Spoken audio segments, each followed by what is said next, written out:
Hello everyone, एक बार फिर से आपका स्वागत है मेरे इस चैनल पे, जहाँ पे आज मैं आपके लिए लेकर के आई हूँ एक बहुत ही मज़ेदार सा टॉपिक जो कि आपका है इनडायरेक्ट टैक्सेशन को लेकर के।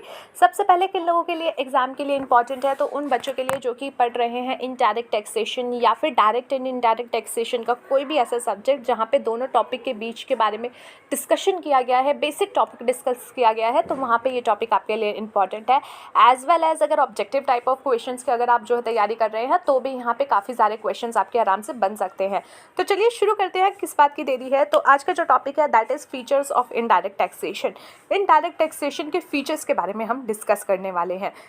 डायरेक्ट टैक्सेशन और इनडायरेक्ट टैक्सेशन के बीच का डिफरेंस हम ऑलरेडी डिस्कस कर चुके हैं, तो आई होप आपको उसका बेसिक कंप्लीट होगा कि डायरेक्ट और इनडायरेक्ट टैक्सेशन क्या होते हैं, तभी आपको ये फीचर्स भी समझ में आएंगे। अदरवाइज अगर आपने नहीं पढ़ा है तो मत पढ़ो, ये आगे की वीडियो स्किप कर दो और पहले जाकर के अपना डायरेक्ट और इनडायरेक्ट टैक्सेशन का थोड़ा सा टॉपिक डिस्कस कर लो किसी के साथ भी। सो चलिए, फीचर्स ऑफ इनडायरेक्ट टैक्सेशन की इनडायरेक्ट टैक्सेशन के फीचर्स क्या हैं। सबसे पहला फीचर है an important source of revenue. देखिए, टैक्सेशन क्यों लगाया जाता है, हमारे देश में टैक्स क्यों लगाया जाता है, क्योंकि गवर्नमेंट को क्या मिलता है, इससे एक रेवेन्यू मिलता है।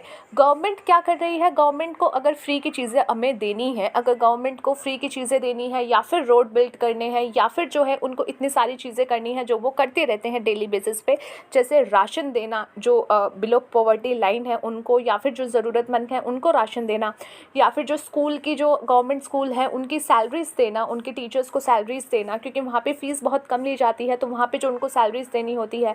बैंकों में जो आपके ऑफिसर्स हैं गवर्नमेंट बैंक के, ये गवर्नमेंट के जो इतने सारे काम चल रहे हैं, जो इंफ्रास्ट्रक्चर का काम चल रहा है उसमें पैसे लगाना, तो गवर्नमेंट को क्या चाहिए, उसके लिए पैसा चाहिए। इतने सारे काम जो है गवर्नमेंट को पैसे के बिना तो होंगे नहीं, और वो पैसा कहाँ से आता है, वो पैसा आता है आपकी और मेरी जेब से, आपके और मेरे पे किए गए टैक्सेस से।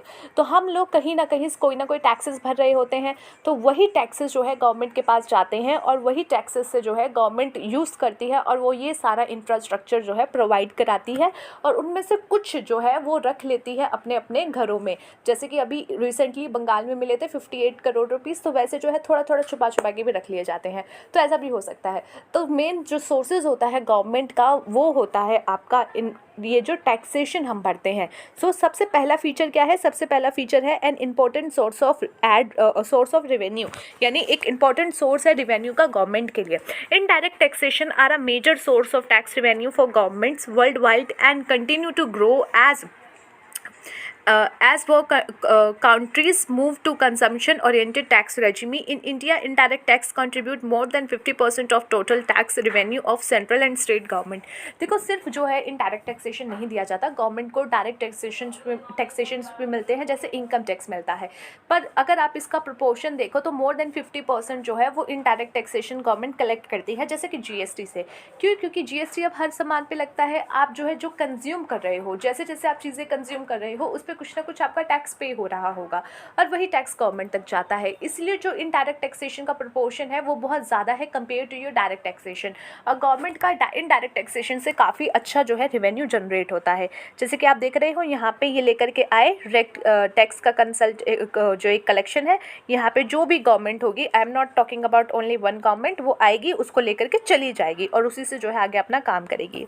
Tax on commodities and services. Indirect taxation की बात की जाए तो वो किस किस पे लगती है, वो आपकी लगती है कमोडिटीज़ एंड सर्विस। कमोडिटीज़ बोले तो यानी कि सामान, जो आप सामान खरीद रहे हो, दाल चावल चीनी, या फिर जो है मोबाइल फ़ोन, चप्पल, जूते, कपड़े, आपका कैमरा, आपका परफ्यूम, डिओ और वटेवर, वो सारी चीज़ें कमोडिटीज़ होती हैं, यानी कि जो सामान है जिसको हम गुड्स भी कहते हैं, तो उन सब पे जो है टैक्सेशन लगता है।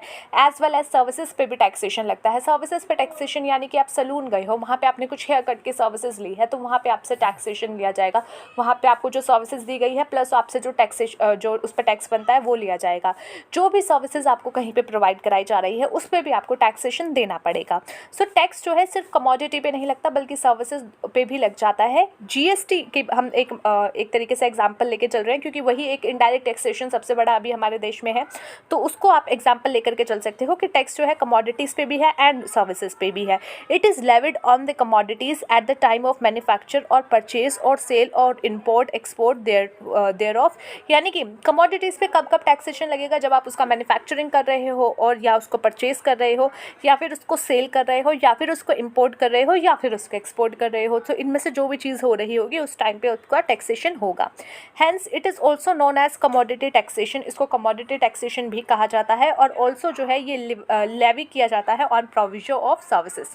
जैसे कि आप इस पे एग्जांपल देख सकते हो, only my body hasn't come under GST yet. देखो दूध पे 5% GST, राइस पे 5% GST, कर्ड पे 5% GST और इस तरीके से बहुत सारी चीज़ों पे आपका GST। शिफ्टिंग ऑफ बर्डन, आपका इनडायरेक्ट टैक्सेशन क्या होता है। इनडायरेक्ट टैक्सेशन और डायरेक्ट टैक्सेशन अगर आपको क्लियर है तो आपको ये पॉइंट बिल्कुल जो है दिमाग में सटीक बैठ गया होगा। डायरेक्ट टैक्सेशन होता है कि जिस पे लेवी किया जा रहा है उसी के द्वारा पे किया जा रहा है। Example income tax. Income tax, मैंने इनकम कमाई, मेरे ऊपर टैक्स लगा और मैंने अपनी जेब से उसको भरा। लेकिन इनडायरेक्ट टैक्सेशन क्या हो रहा है, इनडायरेक्ट टैक्सेशन हो रहा है कि कलेक्ट किसी और से किया जा रहा है, पे कोई और कर रहा है।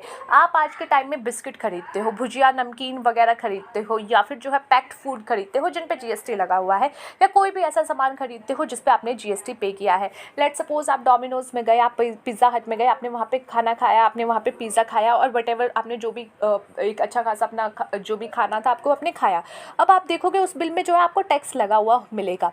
वो टैक्स गया तो आपकी पॉकेट से है क्योंकि पेमेंट किसने की है, एट द एंड आपने पेमेंट की है उस टैक्सेशन की। और किसको की है, क्या गवर्नमेंट को जाकर के की है, क्योंकि टैक्स तो हम गवर्नमेंट को देते हैं। तो ऑब्वियसली आपने गवर्नमेंट को टैक्स नहीं दिया, आपने उस पार्टी को टैक्स दिया जिसने आपसे जो है अपने बिल पे टैक्स लगा करके आपसे पैसा लिया है। यानी फॉर एग्जांपल डोमिनोज और पिज़्ज़ा हट का ही एग्जांपल ले लेते हैं, उन्होंने आपको टैक्स लगा करके बिल दिया, आपने उनको बिल का पेमेंट किया और उसमें टैक्स का भी पेमेंट किया। अब वो क्या करेंगे, वो आपके बिहाफ पे कि भैया हमने जो है सेल किया था, किसी कंज्यूमर को सेल किया था और उसके द्वारा इतना टैक्स हमने जो है कलेक्ट कर लिया, और वो आपके बिहाफ पे जाकर के गवर्नमेंट को वो पैसे दे देंगे। तो इसको कहा जाता है इनडायरेक्ट टैक्सेशन का। इनडायरेक्ट टैक्सेशन का पूरा सिस्टम, क्योंकि इनडायरेक्ट टैक्सेशन क्यों, बिकॉज जिस पे लेवी हुआ है टैक्स, आप पे लेवी हुआ, but you are not paying the tax to the government directly. वो टैक्स का जो है इनडायरेक्टली पे किया जा रहा है किसी और व्यक्ति के द्वारा आपके बिहाफ पे, ठीक है। तो उसको कहा जाता है इनडायरेक्ट टैक्सेशन का पूरा ये सिस्टम। अब इसमें क्या हो रहा है, शिफ्टिंग ऑफ बर्डन हो रहा है। टैक्स का बर्डन किस पे जा रहा है, कंज्यूमर पे जा रहा है, क्योंकि consumer at the end of the day जो है उसको पे करेगा। आप या अगर आप बेच रहे हो सामान तो आप तो नहीं कर रहे, आप क्या कर रहे हो, आप सामने वाले से कलेक्ट कर रहे हो और फिर आपने आगे गवर्नमेंट को दे रहे हो। तो इसलिए जो टैक्सेशन का यहाँ पे सिस्टम होता है वो क्या हो जाता है, पूरा बर्डन एक तरह से जो कंज्यूमर है, जो कमोडिटी का लास्ट यूज़र है उस पर चला जाता है। तो यहाँ पे शिफ्ट होता जाता है बर्डन देखिए आप शिफ्ट होता जा रहा है। There is a clear shifting of tax burden in respect of indirect taxation. For example GST paid by the supplier of the goods is recovered from the buyer by including the tax in the cost of commodity. Next is no perception of direct pinch, यानी कि यहाँ पे direct pinch नहीं लगता, उसका perception यहाँ पे नहीं बनता है। जैसे since value of indirect tax is generally inbuilt in the price of the commodity, most of time the tax payers pays the same without actually knowing that he is paying tax to government. Thus tax payer does not receive a direct pinch while paying indirect tax. आपको जो है अगर आप पार्ले जी biscuit खरीदने जा रहे हो, 5 रुपये का मिल रहा है, you are very happy, but वहीं पर अगर लिख दिया जाए ना 4.5 रुपये प्राइस प्लस 50 रुपीज़ टैक्सेशन, आपका ना खून खुल जाएगा, आपको मन नहीं करेगा वो सामान खरीदने का, आप खरीदोगे ही नहीं, भले ही आपको पता है कि यार मेरे को नॉर्मली भी 5 रुपये का मिलता है। तो इसलिए क्या है, वो डायरेक्ट पिंच नहीं किया जाता, उसको आपको नॉर्मली ऐसे प्राइस पे दिया जाता है कि कई बार आपको पता ही नहीं चलता कि उसमें टैक्सेशन भी इंक्लूड है। सो इसीलिए आप क्या करते हो, उसको बाय कर लेते हो and then you don't realize that you are actually paying tax. तो वहाँ पे भी आपको बहुत ज़्यादा बेनिफिट मिल जाता है डायरेक्ट टैक्सेशन में कि आपको वो चीज़ इतनी पिंच नहीं कर पाती और आप टैक्स भी पे कर देते हो। इन्फ्लेशनरी, अब देखो जैसे आपको जो है कोई चीज़ 1000 रुपये की मिल रही है, उस पर जो है 18% का टैक्स लग गया, तो 180 का जो है उस पर टैक्सेशन मिल गया, टैक्स का अमाउंट बढ़ गया। तो इस तरीके से क्या होगा, उसका प्राइस बढ़ जाएगा, प्राइस बढ़ेगा जो कि क्या करेगा, इन्फ्लेशनरी की तरफ हमें लेकर के जाएगा, क्योंकि जितना ज़्यादा टैक्सेशन उस पर बढ़ेगा उतना ज़्यादा इन्फ्लेशनरी बढ़ेगी, इन्फ्लेशन बढ़ेगा। So tax imposed on commodity and services cause an all round price spiral. In other words, indirect taxation directly affect the price of commodity and services and led to inflationary trend, जो कि आपके indirect taxation होते हैं वो directly जो है price पे effect कर देते हैं। फॉर एग्जांपल अभी जो है रिसेंटली एक डिसीजन लिया गया था हमारे गवर्नमेंट के द्वारा, जो GST काउंसिल है उसने कहा था कि भाई क्या होगा, जो 25 किलो तक के जो कट्टे होंगे आपके फूड के, जैसे कि चावल वगैरह के, उस पे जो है टैक्सेशन लगा दिया गया, उस पे 5% का टैक्सेशन लगा दिया गया।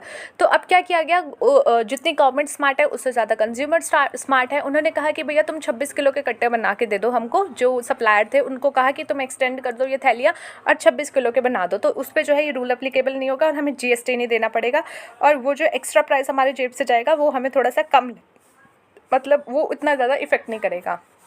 तो इसीलिए इन्फ्लेशनरी एक डायरेक्ट इफेक्ट कर देता है जैसे जैसे आपका टैक्सेशन का रेट बढ़ जाता है। देख रहे हो विनोद, कैसे टैक्स के नाम पे प्राइस बढ़ाया जा रहा है, क्योंकि वो नॉर्मली प्राइस बढ़ जाता है आपके लिए। Next is wider tax space. Unlike direct tax, the indirect tax has a wider tax space. Wider tax space क्यों बोला गया है? जैसे देखो, डायरेक्ट टैक्स किस पे लगता है? सिर्फ इनकम पे। जितने आप इनकम कमाओगे उतना आपको जो है टैक्स देना पड़ जाएगा, उतना ज़्यादा टैक्स देना पड़ जाएगा। लेकिन इनडायरेक्ट टैक्सेशन में क्या होगा? इनडायरेक्ट टैक्सेशन में आप कुछ भी सामान उठा लो उस पर आपको जो है टैक्सेशन देना पड़ेगा। मेजॉरिटी ऑफ द प्रोडक्ट्स और service are subject to indirect taxes with lower threshold.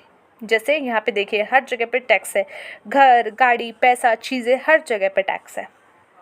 Promotes social welfare. High tax are imposed on the consumption on harmful product.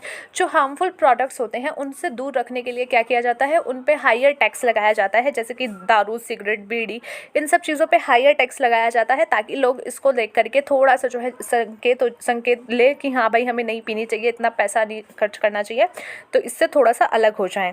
अरे ओसामा, कितना टैक्स रखी है सरकार सिगरेट पे? तो वो बोलता है 28% प्लस GST। सरदार, सिगरेट पे इतना और बीड़ी पे सिर्फ 18%, बहुत नाइंसाफ़ी है। सो ये एक जस्ट एग्जाम्पल के तौर पे है। Regression in nature. Generally the indirect taxation are regression in nature. ये लाइन आपकी छुप गई है। रिग्रेशन इन नेचर होता है ये आपका, दिस में further increase the income disparities between the rich and the poor. Regression in nature का मतलब क्या है?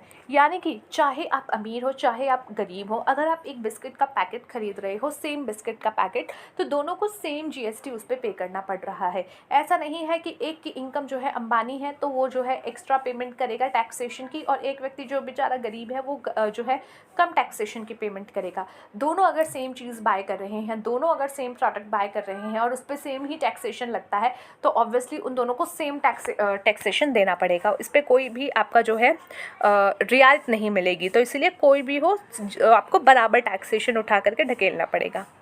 सो ये था गाइस आज का हमारा टॉपिक, जहाँ पे हमने थोड़े से फीचर्स के बारे में डिस्कस किया, इनडायरेक्ट टैक्सेशन के बारे में। मिलते हैं नेक्स्ट वीडियो में अगले टॉपिक के साथ। तब तक के लिए take care of yourself and take care of your health.